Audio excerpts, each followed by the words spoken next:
Hello everyone, সবাই কেমন আছো? আমরা কিন্তু খুব ভালোই আছি।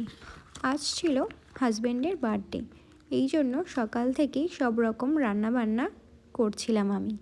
আর তারপরে খাবার দাবার দেখো সাজিয়ে দিচ্ছি। ইচ্ছা ছিল মাটির সব কিছুতে খেতে দেব।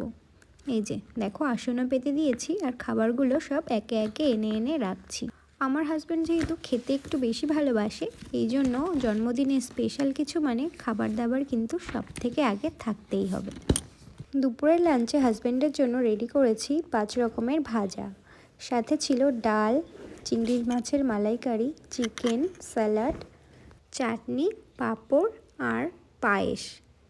আর 5 রকমের মিষ্টি ছিল, যদিও এটা বাইরে থেকে আনা। আর বাদবাকি সব কিছু রান্না কিন্তু আমি নিজের হাতে করেছিলাম। হাজব্যান্ড তো দেখে খুব খুশি, আর সেই খুশি দেখে আমার মনটাও বেশ ভরেই গেল। এই যে এবার মা আশীর্বাদ করছে, মেয়েও খুব মজা পাচ্ছে, ভাবছে এগুলো কি হচ্ছে, আবার দেখছে। হাজব্যান্ড যে পাঞ্জাবিটা পরেছে ওটাও আমি বার্থডেতে গিফট করেছি। দেখো মেয়েও দেখে দেখে ওর পাপাকে আশীর্বাদ করে দিচ্ছে। বিয়ের পর থেকে সব বছরের জন্মদিনগুলোতে কিন্তু আমরা সৌদি আরবে থাকি, সেইভাবে বাড়িতে থাকাই হয়নি। তাই জন্য এই বছরের জন্মদিনটা কিন্তু একটু স্পেশালও। মেয়েও দেখো সব কিছু ঘাটাঘাটি করছিল, খাওয়ার বেলায় কিন্তু কিছুই খায় না। হাজব্যান্ড যেহেতু খেতে ভালোবাসে, এই জন্য ও কিন্তু খুবই খুশি যে ওর বার্থডেতে এইভাবে সাজিয়ে দিয়েছি। আমি বিয়ের পর থেকে প্রত্যেক বছরই চেষ্টা করি ওর বার্থডেতে এরকমভাবে সাজিয়ে গুছিয়ে খাবার দিতে। এইবার করছে বাবা আশীর্বাদ, আর আমি করছিলাম ফটো তোলার কাজটা। মেয়ে যা শুরু করেছিল ও খাবে কী করে আমি তাই ভাবছিলাম।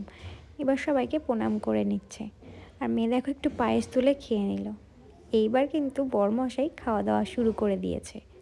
দেখো দুপুরের দিকে আমাদের এই লাঞ্চটা স্পেশাল ছিল, আর সন্ধ্যাবেলার দিকে আমরা কেক কাটিংয়ের ব্যবস্থা করেছিলাম।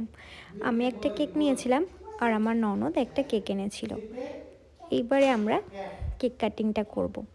কিন্তু মেয়ে আবার ওর পাপার কাছে যেতেই যাচ্ছিল না। এই কেকটা আমি নিয়েছিলাম আর এটা নিয়েছিল আমার ননদ। কেকগুলো কিন্তু খুব সুন্দর ছিল। কেক কাটিংয়ের ভিডিওটা আর আমার কাছে করা নেই। বার্থডেটা আমরা খুব ভালোভাবে কাটিয়েছি। আজকের মতন টাটা।